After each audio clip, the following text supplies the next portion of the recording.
Oh shit, you've got quite the double feature going on there. Now that's a thumbnail for the for the ages.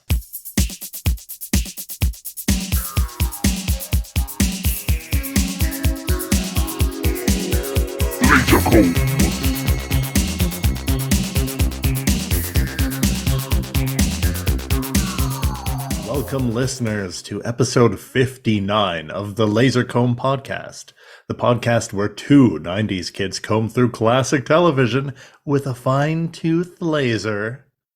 I am one of your hosts, NeoCal. And I'm the Siege, the other guy, back from the dead. That is having COVID, which is why this episode is like 2 weeks late. That's right, back from the dead, walking himself. Yep. Undertaker music suddenly comes on, but we swear we saw you buried on live television. See, you saw me buried, but you hear the Undertaker gong come on. But then instead of the funeral bell, it's keep rolling, rolling, rolling, rolling. And you just come out with a bandana and Aves and a hog. Yeah. So you're that Undertaker. Yeah. Okay. I've always liked the American Badass Undertaker more. And we got an American Badass show today.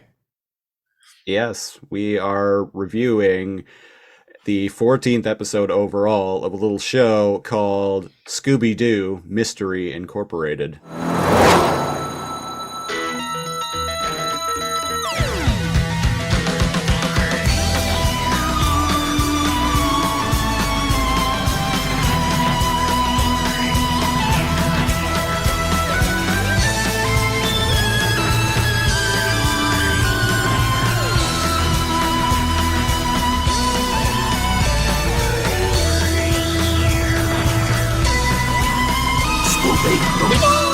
Right. This episode, as I mentioned, is the 14th episode overall. Mystery Solvers Club State Finals, which originally aired on May 3rd, 2011. Now, why are we talking about this show, Cal? Why are we talking about this show? Yeah. Why do we do anything? We're talking about it because we're taking some Patreon requests. Yeah, it's kind of an ongoing thing right now for the next while until we get sick of it and want to review stuff that we want to talk about again. Sometimes we hate it, and sometimes we escape in the mafia. This was a Patreon pick by longtime listener and patron of various of our podcasts at this point, Cone Killer Confusor. That's right. He pitched us Scooby-Doo Mystery Incorporated. Now, full disclosure, this was the first time I'd ever seen an episode of Scooby-Doo anything start to finish. Really? I did not watch Scooby-Doo growing up. I didn't really like old cartoons when I was a kid. Shit. Like I couldn't stand the 60s Spider-Man cartoon just because even when I was like a little kid. It was pretty bad. I'm like it looks bad. I hated like old animation. I'd literally rather go and like read another Game Pro magazine than. And old Scooby-Doo was pretty, like you could tell the budget and that the beats were all the same.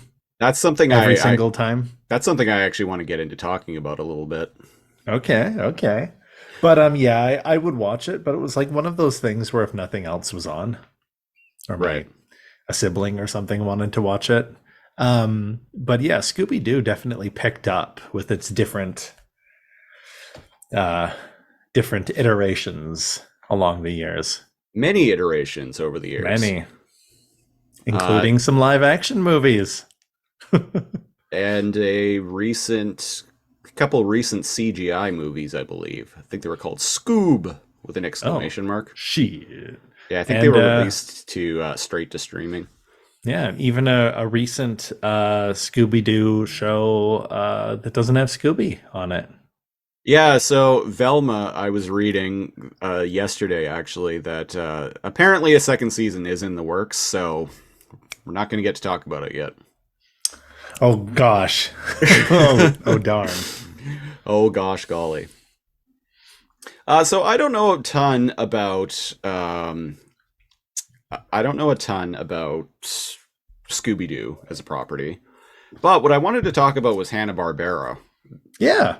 the animation company, because we brought up animation, and Hanna-Barbera weren't the first. They didn't pioneer this, but they were one of the like pioneering studios of using a animation technique called limited animation, where it's like the majority of the character would be a static animation cell, and like certain parts of them, like their mouth or their arm, would move. It was a cost cutting measure, so they could, instead of spending like $30,000 animating an episode, they could spend like 3,000, and it was also faster. Hmm. Um, and so Hanna Barbera became a prolific animation studio in the 1960s and the 70s and into the 80s because of this, and because limited animation was so cost effective, and because it was so fast, they started churning out shows like just left and right, willy nilly, Hmm. Of the highest quality. of the highest quality. Interestingly enough, sometimes they would even like rip off their own shows. Like if they found something that worked, like Scooby-Doo, they would release like a handful of other shows that just follow that exact same formula. Yeah, beat the competitors to the punch and rip off yourself before the other studios do. And as a result, we have a unending amount of Hanna-Barbera characters. And if there's anyone out there that claims that they can like name them on site, I don't know. Think you're full of shit. Yeah, Because there's hundreds. I think Hanna-Barbera's most prolific characters are I'd say probably Hanna-Barbera's most prolific characters would be Scooby-Doo, the Jetsons, the Flintstones, and the Smurfs. I always forgot about the Smurfs. But yeah, immediately Flintstones. And they all have a certain style to them Yep. that like is kind of easily recognizable. Yeah, and it's from like I was saying, it was from the limited animation style. It was from that technique that they were doing. And like sometimes they would even reuse like animation cells across like different shows. Oh, wow. Yeah. But yeah, Flintstones. I was in that generation where like I was aware of all that and I like watched it, but I never thought it was good. Like I can't tell you that Flintstones impacted my life. Watched a ton of it, but I remember I used to like there was an animated movie that came out, I think in the late 80s or early 90s, called The Jetsons Meet the Flintstones. I used to I watch that remember a lot. that. Yeah, Yeah, they Jetsons accidentally go back to the Stone Age, and then the Flintstones accidentally go to the future, and they hijinks. basically just take over each other's lives. Do you remember the live action Flintstones movie? With John Goodman and Rick Moranis. Yes.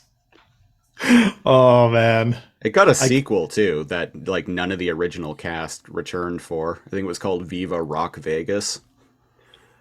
Oh yeah, even as a kid, I was like this is this is like a cheap sequel. Yeah, Never cheap cared like for it. direct to video Like sequel. even as a kid, exactly, even as a kid, I was not interested in that. I was like, "What? Where's Rick Moranis? Where's Honey I Shrunk the Kids guy? Where's Yeah. Goodman? Like what? I don't care about these people." Oh, wait. No. I think we my cousins rented it and I did watch it. Cuz certain scenes are popping into my head right about now. What a weird movie. Sidebar, like let's make a live action kids movie about a TV show that was like popular like decades prior and set it in Vegas. Well, it wasn't the live action Flintstones movies. They weren't really kids movies per se. Like they were, I think they were PG rated, but Family movies, yeah. yeah, they were mostly written for people. 'Cause they came out in the 90s, right? So people who would have been kids when the Flintstones was originally airing, Hmm. so they could watch it with their families. Yeah. But like Family movies are always like that. Yeah, and, like I remember there being like crude like sexual humor in it and such. Probably. Amazed if any. Hey, shout out to the people that defend that movie. Comment down below if that was your gem growing up. Right. So what do we got here, though? Why Oh did we wait, never well get a live before we, action Jetsons movie? you know what? Even as a kid, I remember being like, "Oh, the next one must be Jetsons." Like seeing the beats of Hollywood and being like, "Oh, well, if there's Flintstones, then there's gonna be Jetsons," and there wasn't. Oh, and the next one we got was Scooby-Doo Yeah, years later. in Weird, the early 2000s. That was the first movie ever written by James Gunn. right? And he made Scrappy do the villain, truly doing God's work. Uh, that movie has like a lot of like late praise. Like as of the last 5 years, like a lot of people are like, "Hey, this movie is actually genius," and like flips everything on its head. And he canonized Scrappy Doo being the villain. I, So I have a relative who has a dog that they named Scrappy, which I found funny.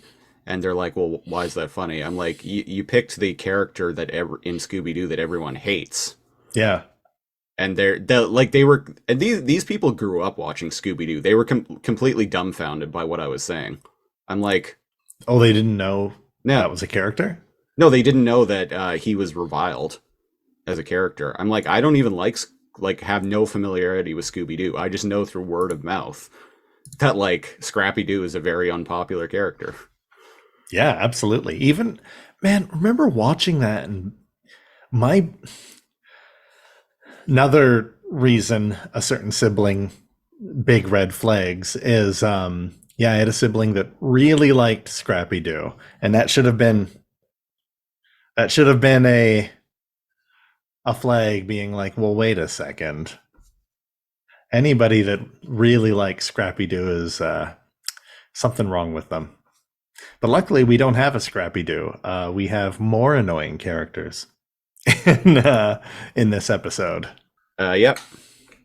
They're not. They don't overstay their welcome too much. I will say that before we get into the episode. The only character that I found kind of annoying was Caveman. His That's the thing about Barbera like characters is some of them have one shtick, and if they don't stay in their lane, they're not. Then they're not the same character. But because they only have one like gimmick, they grow tiresome really quickly. It's like Right. when I was a kid, why I didn't like uh Sylvester and Tweety or Wile E. Coyote and the Roadrunner or like any of those like pairings is because you know how it's going to end, and it's like a predator animal trying to eat like a prey animal, and the prey animal always wins. And I was always like, man, let's catch that Roadrunner for once. Come on, man. Or like, oh, I hate Tweety. Such a cocky little shit. Let's get him. Tom and Jerry. Tom and Jerry, yeah. I don't know why, but I always sided with like the animal trying to eat the other one because I always found the annoying cockiness of the Tweety slash Roadrunner slash Jerry Yeah. character like insufferable. Well, because it like what Anyone else? the predator animal is like just doing its thing, but like the prey animal is like actively trying to torment. Antagonize them and torment them. Yeah.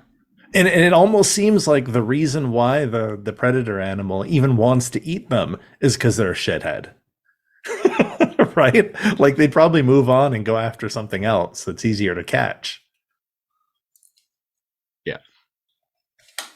Wonder who voiced Roadrunner. Um, Probably didn't like Mel Blanc like voice like all those characters, Probably. all those Looney Tunes characters. Probably. Anyway, so This episode of Scooby-Doo Mystery Incorporated opens with Scooby in bed. And one thing that I noticed immediately was it seems like, and again, I haven't watched anything Scooby-Doo start to finish ever prior to this. Yeah, that's exciting. I've seen clips here and there, but to me it seems like Scooby talks more in this. Like he's more coherent when he speaks. Like all I remember him saying is things like "Row boy," like "Ruh-roh." Roy, Ruh-roh, Reggie. But like he actually has conversations in this. Whole conversations. Yeah. And they speak to him and understand him. Now, from what I recall of the OG Scooby-Doo, Shaggy was the only one who really understood Scoob. And that's just because Shaggy was on drugs all the time. And that's because he's on drugs all the time. And it's also his dog. I mean, I feel like it's his dog. They're all a team, right? But yeah, I'm with you there. I don't recall Scooby having whole conversations. Yeah, Cone Killer, fill us in on this. Yeah, maybe that's a something I just fell out of, right? Like we haven't watched a lot of Scooby-Doo. Maybe this is something that's came up, very, very soon after the old school OG Scooby-Doo. But yeah, he's like a whole character, has whole conversations, and everybody understands him. Like he speaks English, and everybody talks to this talking dog. And I was like, oh, that's something I noticed right away as well. So Scooby is in bed. He's all sick, and the mystery gang is all there. And what are their names? Fred, Daphne, Velma, and Shaggy. Yeah. Fred is the trust fund kid who funds their mystery adventures. He wears an orange ascot, blonde hair. Yeah. Velma, nerdy one, orange sweater. Daphne, The hot one. preppy. Yeah. Well, I think that Velma's the hot one, but we all got different tastes. She also has. Daphne has red hair. Well, if you could combine them and put the glasses and the curves on. Yeah, I'm with you there. And Shaggy, and I think based on how this story goes, instead of them traveling around dodging the draft for the Vietnam War, which is one of the fan theories of Scooby-Doo, right? They're all a bunch of teenagers dodging the draft. Right. They're in a town. Like they specifically are in like one town, and maybe it's just this episode, but it seems that there's recurring characters. Like it seems like the sheriff is a recurring character. Yeah. And yeah, anyone listening, you can like correct us. Like our whole thing is we watch one episode of a show. And if we haven't watched it, then we're going to be wrong about stuff. But yeah, it seems a little bit more a story around a town and recurring characters, which is interesting. I'm not used to that. Yeah, and this show, from the limited amount of research that I did, this show was actually serialized, unlike most traditional Scooby-Doo series. Interesting. Well, indeed, like you said, the whole thing starts. What's going on here? Oh, right. They're trying to go to the Mystery Solvers Club State Finals, which is apparently a thing. Specifically, teams of teenagers with like a mascot. Yeah. That solve crimes. Fred really wants to go to this, but Scooby is sick in bed, and they're like, well, we can't go without Scooby. And this really upsets Fred. He's like, oh yeah, definitely not. One moment. Walks into the other room and just is like, no, why? As it's like muffled and his like shadow is cast on the wall. Yeah. This is when I immediately was like, they're really good writers here. They revisit this gag at the end of this episode too. It made me chuckle. I actually didn't cringe at any of the writing. And man, writing really is everything. Like this could have easily just been absolutely terrible. Like we've watched things where we like the animation, right? Or we like the plot in of itself, but the writing is just like intolerable. And this is the opposite. The plot, man, it doesn't matter. Ghost shows up, they get him, Well, right? Like that's the fucking plot, right? But it's the writing that makes it good. look at Manimal. Extremely memorable show. The writing, that episode is actually kind of boring. The writings, but like that show is still amazing because like everything else around it is just such a joy. At least for me, anyway. That's a good point. Like, you just need to hit one thing and make it like really good. Like, I know Christopher's never watched it, but he knows. He knows there's a dude behind the mask, or a ghost, or whatever it's supposed to be. Yeah. So Shaggy tries to give Scooby some soup. Scooby. Oh, I forgot about that gag. He just has a fucking huge pot, and instead of putting it in a bowl, he just puts the. I'm amazed nobody got scolded of chicken soup, and he's like Scoob, how about you have some chicken soup? And plops it right on his chest. Do dogs have a chest? Scooby as he's covered in soup now, and they're all covered in soup. Oh, he sneezes and knocks the pot of soup all over the other gang. Scooby starts to wonder if all he is to them is like the sidekick, and I'm like, bro, you're the titular character of the show. The show's literally named after you. Daphne or someone accidentally says that, oh, well, we can't go to the state finals without our sidekick. Yeah. I'm only a sidekick to you.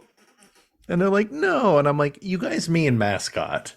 I don't think that's worse, or that's better, but they mean iconic, that icon, yeah. But yeah, he's sad because they called him a sidekick. And he basically cries himself to sleep and then, quote, wakes up, and I immediately knew what they were doing here. Yeah, and I'm like, oh, is this happening? This is a dream episode. Yeah. This is a fever dream episode, which is fine. Literally a fever dream episode. Yeah. Where he wakes up and he is feeling better, and they're like, magically better. Oh boy, we can go to the Mystery Solvers Club finals. And so it's at this like school gymnasium, presumably the school that they just go to. And yeah, and they pull up and they pass some other vehicles, and one's like a Stone Age vehicle. One is like a UFO. Yeah, what was it? One's a UFO, and one's like a loony doony, like a dune buggy. Yeah, it says loony doony. A loony doony. Yeah, and there's a whole bunch of Hanna-Barbera-ish characters here. So something that Wikipedia says is that this is an episode-long homage to the golden years of Hanna-Barbera. This installment is almost entirely animated in the same visual style as Scooby-Doo, Where Are You? All the sidekicks are from Hanna-Barbera production shows that copied the basic mystery-solving / sidekick formula that Scooby-Doo pioneered. What an episode to land on. Right? Like, I was thinking that, I was like, holy shit. This is probably the perfect episode for us to randomly land on. And they even look visually different in that they are animate, like their style is drawn like old Hanna-Barbera characters. The only one that I recognized out of all of these was the shark guy. Oh, not what's his name? Captain Caveman? No, I didn't recognize him. I was just annoyed by him. Oh. Yeah. I recognized Captain Caveman. I didn't really recognize the shark. I can't remember his name. Sorry, folks. They introduce all of them at one point. Right. I'm just looking something up. Unga Bunga, me Captain Caveman. Is the Funky Phantom real? Sorry, hold my... Funky Phantom. What is the Funky Phantom? Yeah, he's real, folks. All right, I found a Scooby-Doo wiki. Wow. Right, I'm gonna go to the wiki episode, the wiki page for this episode. Okay. Okay, so who are they? The Teen Angels, The Teen Angels, right? the Funky Phantom Crew. Funky Phantom Crew. Oh, the Teen Angels is Captain Caveman and the Teen Angels, right? Or Uh, something like I don't remember. Anyways, you said the Speed Bugs. the Speed Bugs. All right, yeah, the Speed Bugs are the ones in the Dune buggy. Okay, with the ghost cat and the ghost. The Funky Phantom Crew Oh. are the ones with.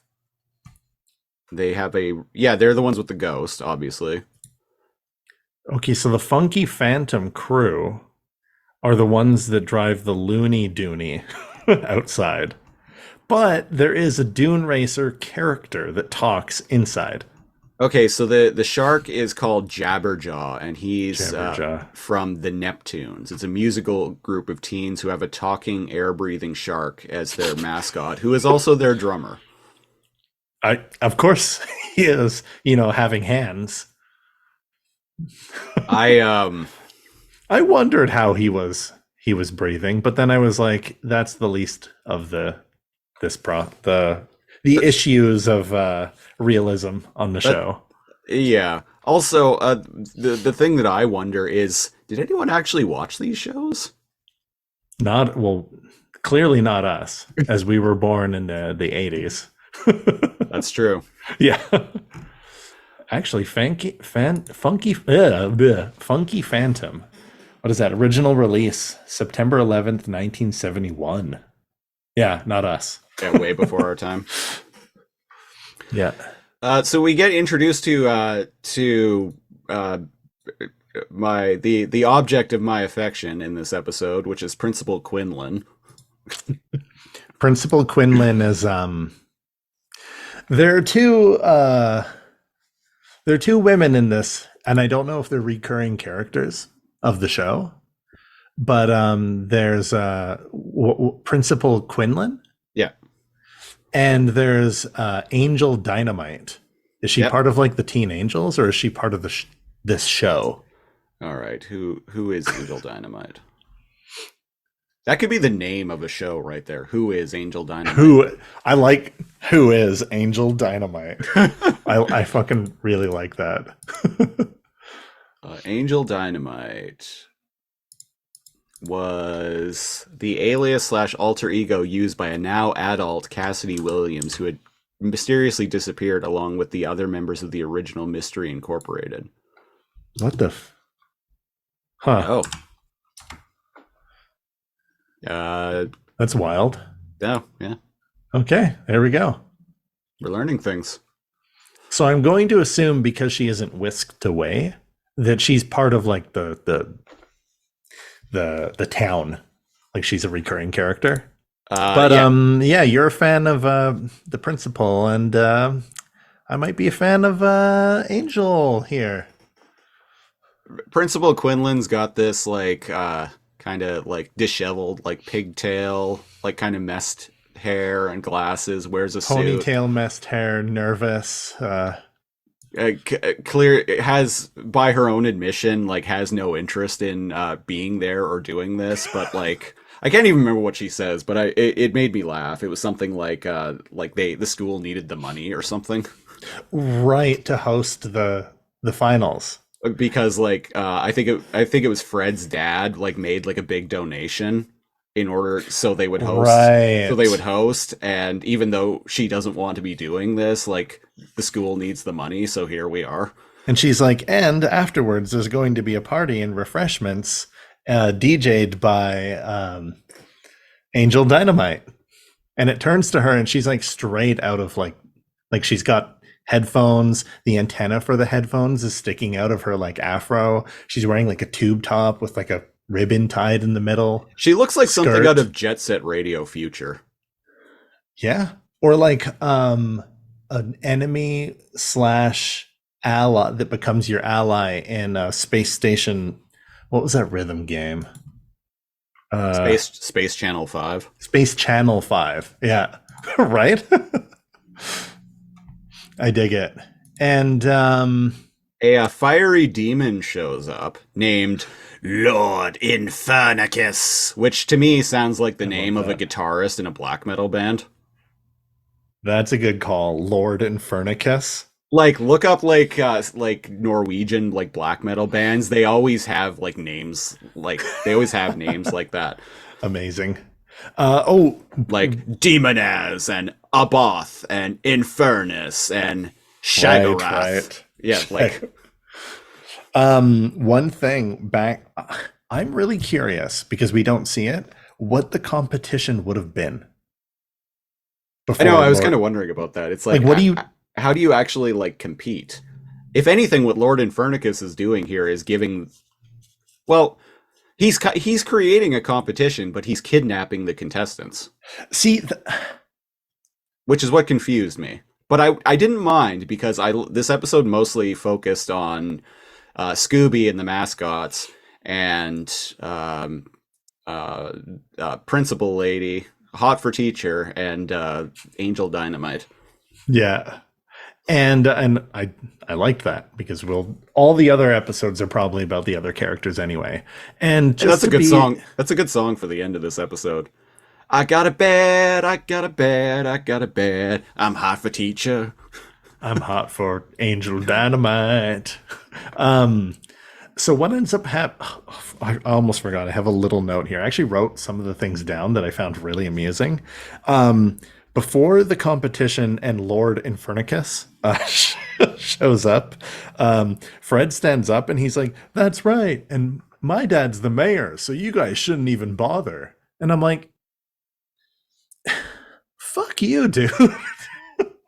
Like you're basically saying it's rigged, Yeah, and that you realize that you're incredibly like privileged and you're like embracing that. Have some fucking shame. But also, that makes me kind of want to watch the show. Like, how deep does this go? Like, how stupid is and like does Fred ever change? Like, do the characters change?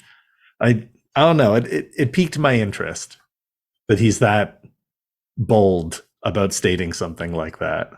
yeah. This episode did actually like have my full attention while I was watching it. Now we kind of just hand wave everything as Lord Infernicus laughs and does like a Ghost Rider like flash, and all the lights go out and all the humans are gone. Yeah, except for except for hot for teacher and Angel Dynamite. Principal Quinlan. And I keep forgetting her name. Quinlan. Um, and for some reason they weren't taken, but that's because they're not part of the mystery teams. Right. And so they try so it's just them and the mascots left. So who are the mascots we got? We've got Jabberjaw, we've got Scoob, Captain Caveman, Funky and Phantom, Funky Phantom and his his pet cat. cat. Yeah. I like that he brings his cat with him. He brings his ghost. Well, we'll talk about that later. The Yeah. ghost cat with him, but the ghost cat is dressed. He what is he dressed like? He's kind of like a soldier from. From the American Revolution. I think he says later on in the episode that he's from the American Revolution. Oh, that explains like the petticoat and the cuffs and the hat, right? And but so is the cat, and I find that kind of like great. Like there's just like a little ghost cat that's also dressed like. That's also dressed like a Revolutionary War Yeah, soldier. yeah. I dig that a lot. And they quickly are like, oh man, they have to deal with Captain Caveman, who basically there's some okay jokes with him, but his recurring gag is that urge to kill rising, and he just wants to smash everything because he's a caveman. He is voiced by the great Jim Cummings, though. Yeah, Jim Cummings, prolific, very prolific voice actor, one of the best in the world. But you can always tell that it's Jim Cummings. well, yeah, Much like Jennifer Hale. Same thing with Jennifer Hale. One of the most prolific voice actors of our generation. Or like yeah. the You can But you can always tell that it's Jennifer Hale. Or at least I can, exactly. anyway. Yeah, Captain Caveman, crush. Captain Caveman, help shark. So the mascots Oh, I just decide realized that Funky Phantom sounds like Snagglepuss. who's Snagglepuss. Snagglepuss is that he's that pink cat and he talks like this. Oh, from? Heavens to Murgatroyd. I can't believe we're solving this mystery. I don't know who this character is. He's a pink cat. I think he's got like a bow tie or something. Like, oh, there are a lot of pink cats. You probably know like I know the Pink Pink Panther. Panther. Yeah. He's just another pink, but he talks like this. Oh, And I just realized Funky Phantom talks just like that. maybe it's the same guy. Huh. Yeah, when I was a kid, I loved doing I loved doing Snagglepuss impressions for my cousins and siblings. All right, I'm gonna look up Snagglepuss. He's I'll looking up. probably know it when I see it. Oh yeah, definitely. Come on, Oh, we've got a mystery to solve. Snagglepuss, a Hanna-Barbera character. Yeah, yeah, of course. Like you said, they rip off they recycle their own characters like frequently. But he talks just like the Funky Phantom. Oh, he used to appear on Yogi Bear a lot. That's why I know him. That's why I know him too. Because I'm like, what did I watch where I could do an impression of him? And it's Yogi. That's 'Cause there was, something I actually did watch. yeah, same. There was a Yogi Bear cartoon that was on, I think, when we were little kids. Yeah. Yeah, there was. That one was a little bit later, I feel like. Because out of everyone I talked to, they didn't really weren't old enough to watch like Flintstones or Jetsons, except for like the reruns. Yeah, But almost all of them absolutely did watch like the reruns of Yogi Bear. yeah, I'm surprised there isn't some sort of Yogi reference in here. yeah, same. But yeah, what's the shark called? Jabberjaw. Yeah, he kind of talks like this. So they go off to find the mystery kids. Meanwhile, Principal Quinlan, My princess, Quinlan and Quinlan and Angel. Dynamite. Yeah, Uh, they go. Oh, they figure out that they can't use their cell phones yeah. because their cell phone signal's being blocked. So what Lord Infernicus,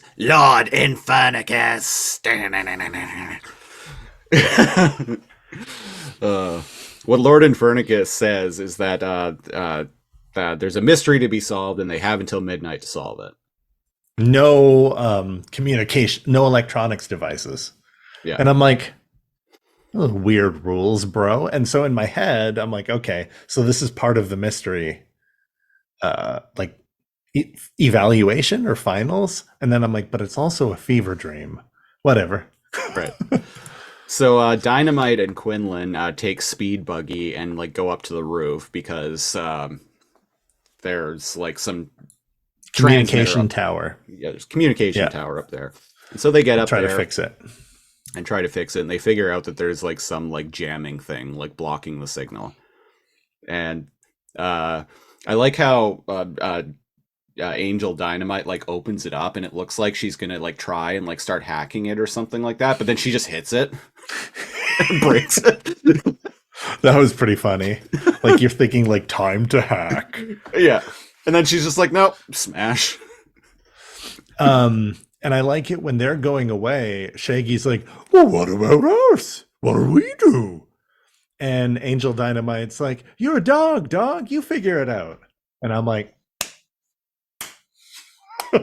amazing. Look for clues. Solve the crime. Isn't that what you do best? And I'm like, I mean, yeah. Got him there. Infernicus catches them like fucking with the cell tower and like This is hilarious. Okay, because I have at 8:05 something funny. Okay, so at around 8:05, the principal turns to Angel Dynamite and she's like, you're very robust for a woman, like those female wrestlers. Except not so veiny. And I'm like, I think this is like this is a very awkward person's attempt to flirt. It's kind of the vibe that I Yeah, was getting. they're very opposite, right? Yeah. You're very very robust for. I almost did like a oh, why can't I remember his name? I almost did like a voice, like a Woody Allen. Wow, you're very robust, for a woman. Almost went Christopher Walken there. Like the You're wrestlers, very robust for a female. you're very robust for a female. Isn't that right, brother? Human, female.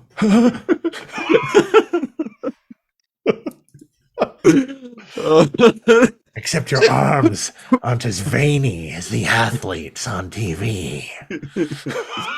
I love that our the Lasercomb headcanon is that the Ferengi are like the the race Of of incels. incels of crypto bro incels. I mean, I mean they are they kind of are. They're all about profit they're all about making money and women being naked around them all the time. or showing trace amounts of personality. Trace amounts. And So in sorry, yeah, you're right. The car climbs the tower, which is another moment where I was like, amazing. Like they're in the car, strapped in, and the dune buggy just starts climbing the tower, and there's no explanation. yeah, It just climbs the tower. I didn't I didn't need an You didn't explanation even for that. question it, did you? No. It can I'm like climb. yeah, that tracks. So Infernicus shows up and like knocks them off of the tower and they like fall through the No roof. cheating. And literally starts firing like energy blasts at them until they fall. I'm like, Yeah, oh, that's dark. they fall and land in a swimming pool.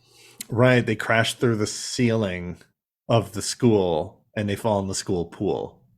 Meanwhile, Scooby and the gang of Oh yeah, mascots. they go to like the science lab or something. Yeah, because Scooby finds some like wood shavings that he sniffs, and he follows the trail to like the science lab, and he finds a bunch of guinea pigs Was not wearing. expecting this. No, I wasn't expecting this either. He finds a bunch of guinea pigs like all dressed as the like all of the mystery teams In separate in separate. glass And so the curiously, even though they're guinea pigs. And so the Funky Phantom assumes that, oh, they Lord Infernicus must have turned them all into guinea pigs, and Scooby is like, hold on, We're and missing something here. That doesn't make sense. he tries to give Shaggy the Shaggy guinea pig a Scooby snack, and it just gets thrown back at him, and he's like, that's not Shaggy.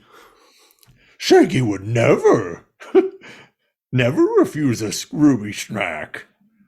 And then they start so both basically they both double down. The Funky Phantom is like no, like we got to figure out how to change them back. And Scooby's like, but we're missing something. We should explore some other angles.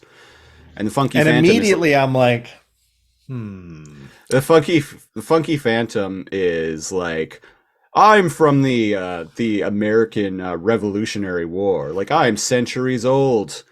And maybe I have a little bit more experience with this than you. And then a dog. Scooby is like, who died and put you in charge? I loved that. And then he just stares at Scooby and he's like, oh, sorry. Again, like actually great writing. Yeah. Who died and put you in charge? And so he's like, well, I'm going to the library to look for ways to change them back. Yeah. And the others, the shark and caveman, they're like, well, who do we follow? Right. And before they have a chance to, in case you weren't sussy of the Phantom already, the Funky Phantom already, as soon as he goes around the corner, Infernicus comes from the same corner and immediately starts like terrorizing Scooby, Caveman, and Right. Shark Man. Well, he's not a shark man. He's just a shark. Yeah. Jabberjaw. Jabberjaw. And he gives him a good scare, but despite the fact he's like rending the walls and like being a menace, he just kind of like explodes and nobody gets hurt. Yep. But there's a clue. A docking manifest. And Caveman's like, Caveman no read ink scribbles. Caveman angry. And he's like, it's interesting anti-intellectualism from Captain Caveman there. Right. And Scooby's like, I can read. And I'm like, really? And he's like, help Shaggy with homework. And I'm like, hell yes. Of course Shaggy gets homework help with a fucking dog. I mean, it's not a normal dog, but I love that. This is world building. That's what I mean about writing. Like, hell yeah, Scooby helps Shaggy with his homework. That's why he knows how to read. Back at the swimming pool, Angel Dynamite is outside the pool, which that fall probably should have killed her, but whatever. Because, I mean, at least the others landed it in the pool, but seems she didn't. And so Angel Dynamite like goes over and like wakes up the principal, Quinlan.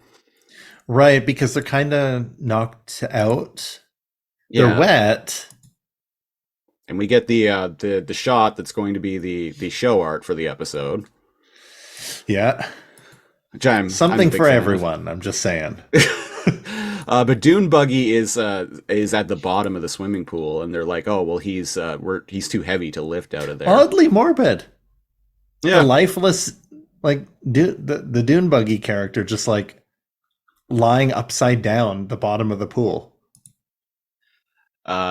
Quinlan mentions that there's a like emergency release valve to drain the water, so they do that, and then they go. I love this. Angel Dynamite hops. You ain't dying on me, motherfucker.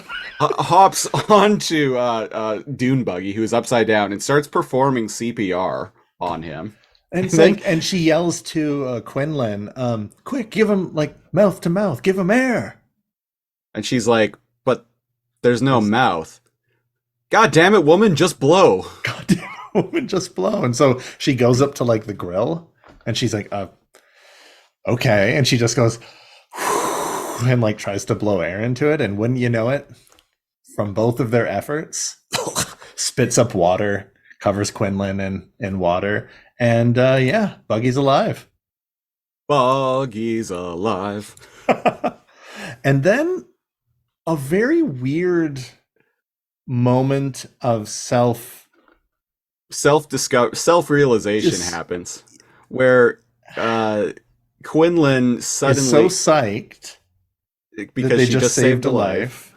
She takes off her glasses, undoes her hair, and suddenly becomes like all sexy and confident, and is like, her shirt's down a little bit more, and there's actually a line for cleavage. Yeah. And she's like, what a rush that was. We need to go and find someone else and drown them, and so we can revive them. What the fuck? And I'm like, whoa. Like, finding yourself and being like, I want to save people, that's my calling, is one thing. But like, that's some like beginning serial killer shit. Yeah. Like, oh, let's go drown some other people so I can save them. And I'm like, whoa, back up to the part where you saved a life. Leave it at that. Don't tell other people about the you wanting to drown them part. But I like Angel Dynamite's reaction. All she says is, "No time." Doesn't even... and then just moves on. Yeah, no time. There's no time for that. And we're not going to unravel that at all. Not going to touch that. Amazing. The show is quite funny. Yeah. Even like Quinlan, when she's like discovering herself, she's like heavily breathing, and she talks different, and she feels so alive. And it's like, whoa, calm down. You just saved a car's life. And now it begs the question, this is Scooby's dream.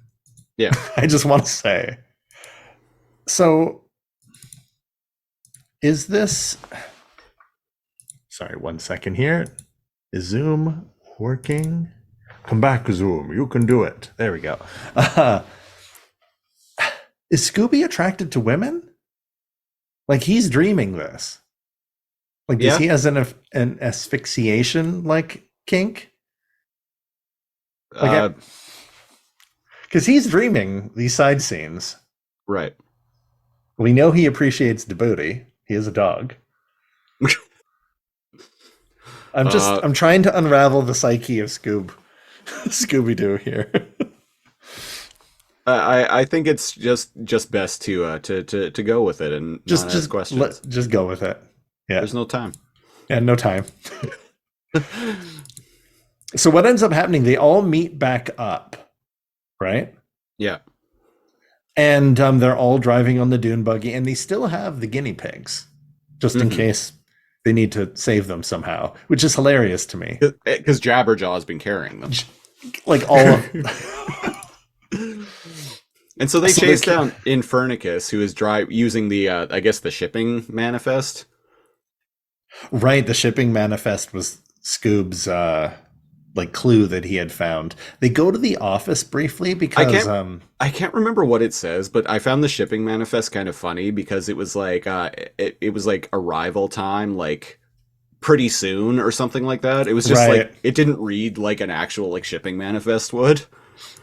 And he's like, we have to, it looks like there's a shipping coming soon. And the principal goes to her drawer where she confiscates all the students' like cell phones and just uses randomly one of them to call the sheriff. Mm. And I'm pretty sure the sheriff is voiced by Patrick Warburton. But it might just be somebody that sounds like him. Let's find out. Yeah, let's. Who is? I'd be amazed if it wasn't, but it could just be somebody doing a Patrick Warburton voice. He's not listed in the... Let me... Oh, it is. Oh, yeah, here it is. Yeah, it is Patrick Warburton.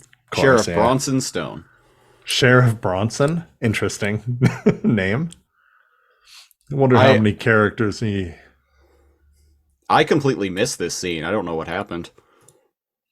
It's just very brief because the principal's like, hey, sheriff, it's like me. And he's like, nice try. And it's like a name of a student. He's like, yeah, you're trying to prank the police.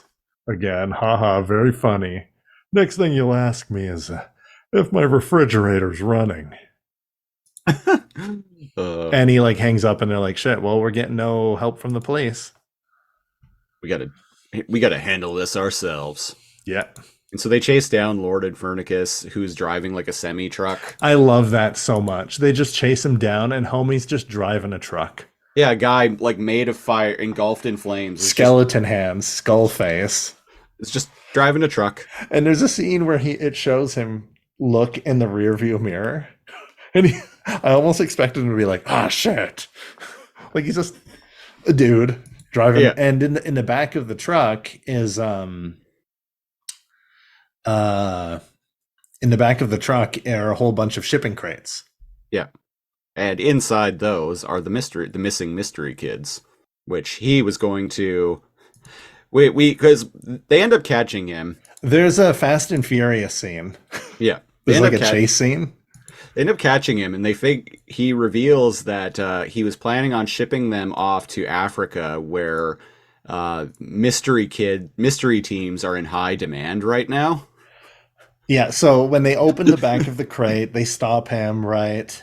Angel Dynamite is like judo kick and like kicks I love that. Just fucking kicks the huge padlock off of the back of the crate. Velma, Daphne, and all the other like teen crime solvers are all just in the back. And it doesn't explain how he's going to profit from this or like what the goals were or how he even caught them. It's just like there's a high demand of specifically teenage mystery solvers. High demand in Africa. Yeah. So he's human trafficking. Yep. Teenagers to Africa. And that's his motivation. Yeah.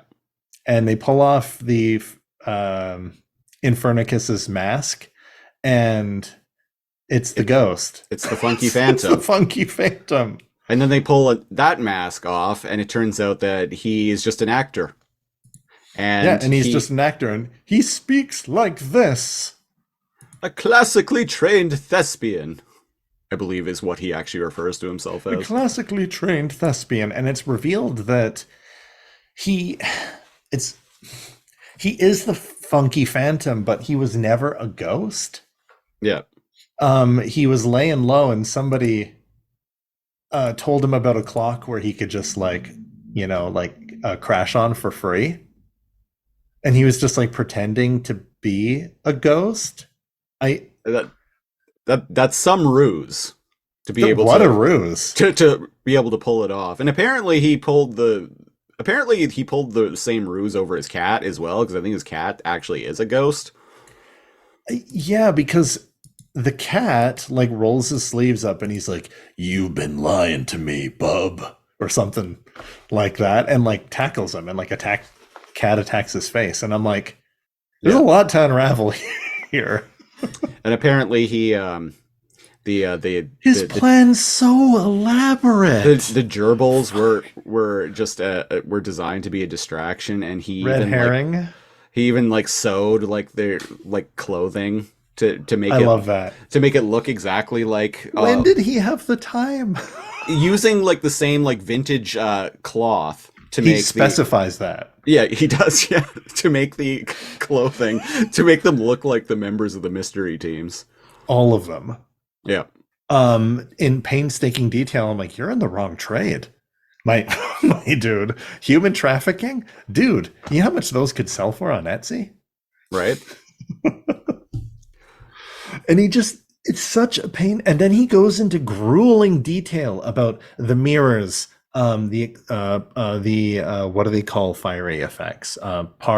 Pyrotechnics. The pyrotechnics he did, the illusions, recording the voice, using a voice. He goes in.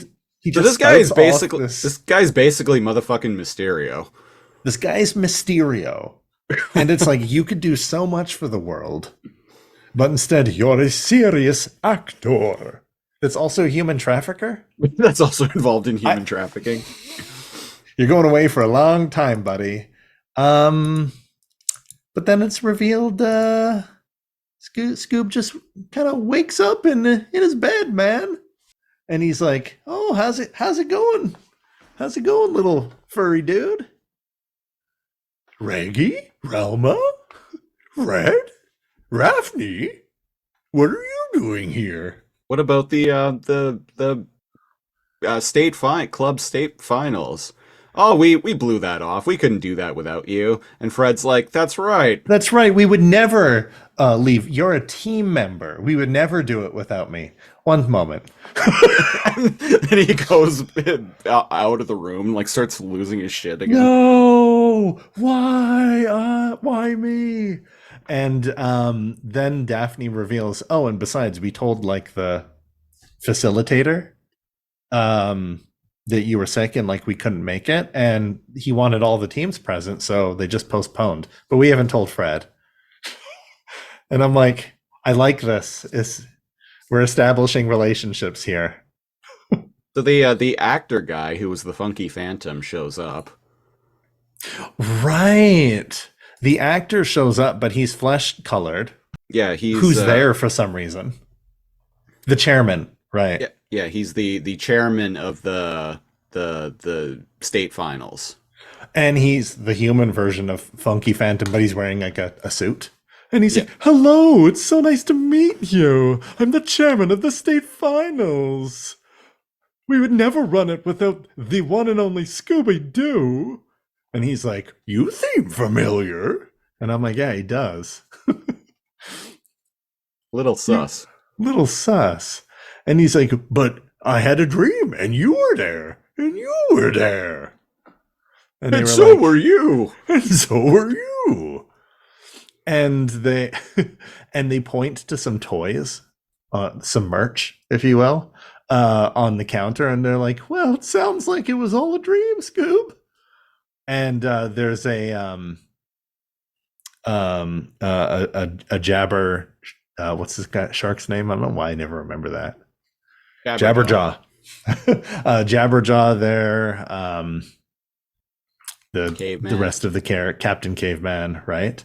But it doesn't explain why the chairman was the funky phantom. Who could say?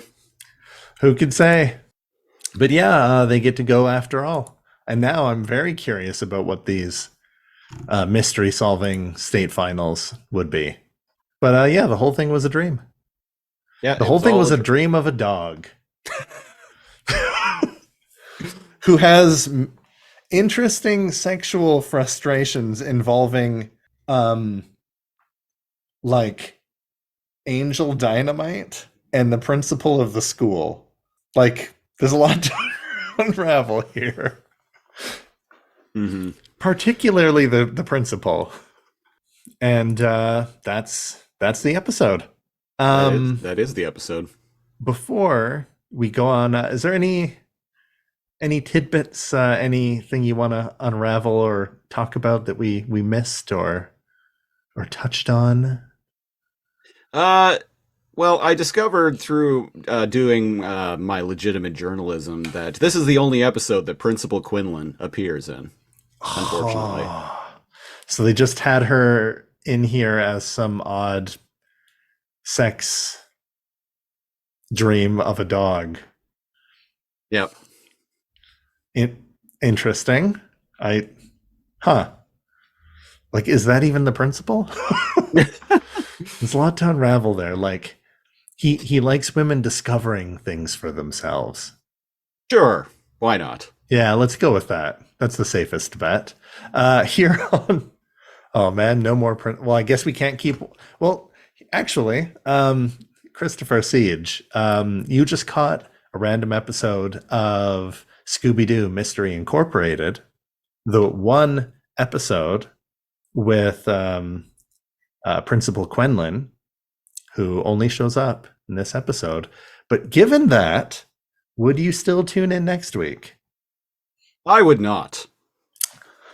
Is it because that character doesn't come back? Yeah.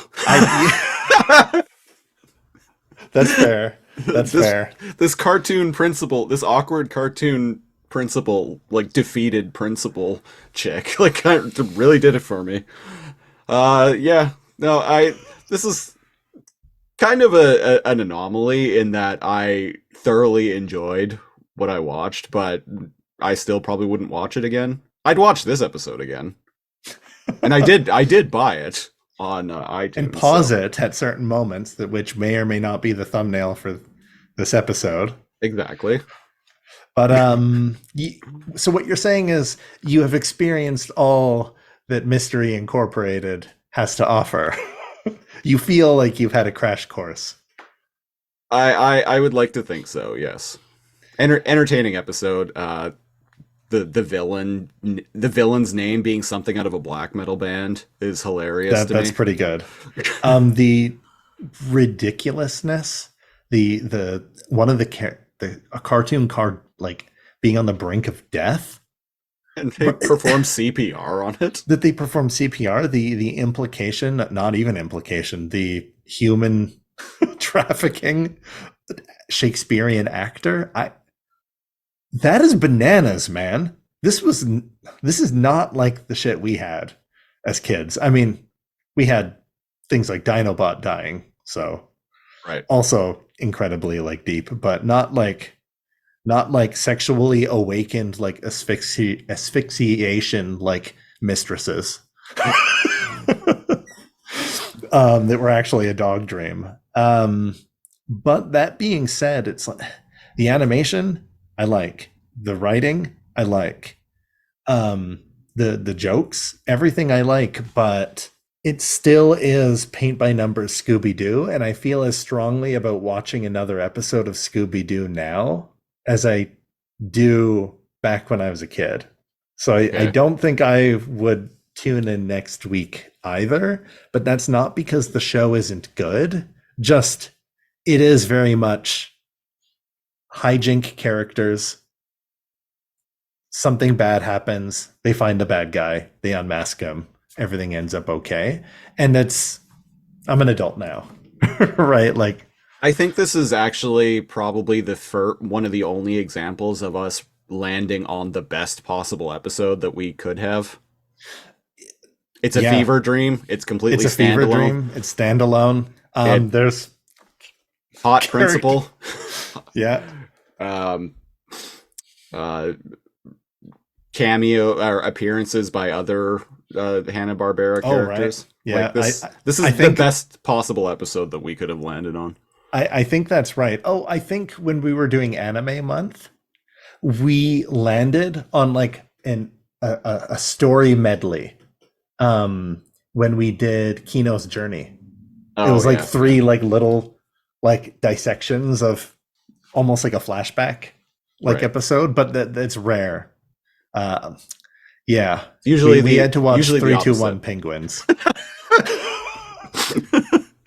Oh, Although I have a feeling that might as well have been the best episode. we'll never know. Nope. Uh, anyway, that was episode That's it. 59 of the Lasercomb podcast. Best way to support the show. Let's go to patreon.com/lasercomb, LAZORCOMB. We're at the single $5 tier. Much like Cone Killer Confusor, you get to pick a show for us to review a random episode of on this very podcast. And you also get our weekly-ish, it's a couple weeks behind because I've had COVID, weekly-ish Patreon exclusive show, the Super Lasercomb Patreon Super Show, and a whole hour, literally hundreds of hours of like archival content of other stuff we've done on Patreon. So if you want to get in on that, go to patreon.com/lasercomb. Follow me on Twitter at lasercomb. Cal, you are at? And I am at NeoCal on Twitter and TikTok, NEO_KAL.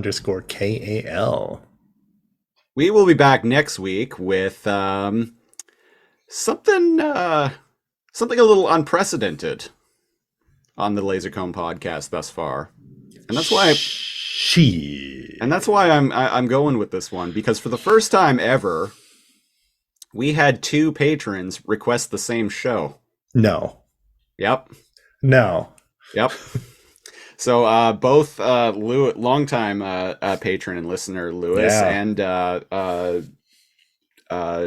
new patron Daniel, both requested Nightman. Really?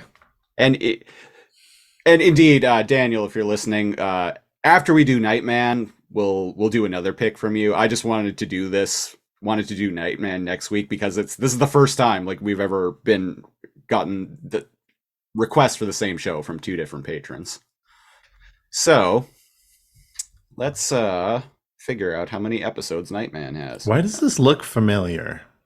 It was on Space a lot in the late 90s. There we go.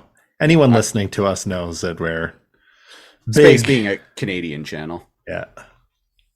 It's now called CTV Sci-Fi. Ugh. Stupid name. So That is a dumb 44 name. episodes. So random numbers between 1 and 44. And here we go. Nightman. Fighter of the day, Fighter man. of the day, man. 43 Wow. out of 44. How many times do we land on like the penultimate? Like this, it's been a lot. Like the second to last episode. It's happened a couple of times. I was really hoping that we were only off by one. Damn it. There's an episode where Nightman shows up Manimal shows up in Nightman. Are you serious? Yeah. I mean, we could just watch that too. True. Manimal shows up in Nightman. Yes, played by Simon McCorkindale. That's the same actor, right? Yep. So we were That off would have by been the third thing we would have seen. We would have seen him in. right. Yeah, we were off by one episode though. So episode 43 is season 2, episode 21. Night Woman returns. Night Woman seeks Nightman's help to protect the queen and her infant son from the woman's evil husband and his voodoo priestess. As you do. This sounds great. Night Woman shows up. There's a voodoo priestess. It's basically like the episode we just watched of Scooby-Doo. Basically, yeah. Well, Captain Caveman makes an appearance. Bring Manimal in. Why bring in the $6 million man and the Incredible Hulk while we're at it? The Incredible Hulk, the $6 million man, Knight Rider. Yeah. Not what's his name, but just the car. Just the car. But also David Hasselhoff, but he's playing his Baywatch character, and him and like the car, Kit, kind of just look at each other and be like, "Don't I know you from somewhere?" Yeah, and they're like, "Oh, don't know. You look like someone I know." Yeah. Oh wait, how did Knight Rider talked like this? I think. Yeah. This was not a show around when I was born. I saw reruns of Knight Rider when I was a little kid. I wasn't super into it, but yeah, I've seen like clips and stuff. I used to watch reruns of a lot of those like 80s shows like The A-Team and Knight Rider and stuff like that. Never watched any of the A-Team. I loved it. Yeah, never ever caught it. Never caught any reruns or watched any of it. What is Nightman? Well, maybe we'll review an episode of it on this podcast sometime. And until next week, I've been The Siege, one of your hosts. And I'm Dayman, fighter of the Nightman. NeoCal. Thanks for listening. We will be hot for teacher next week. Bye. Take a trip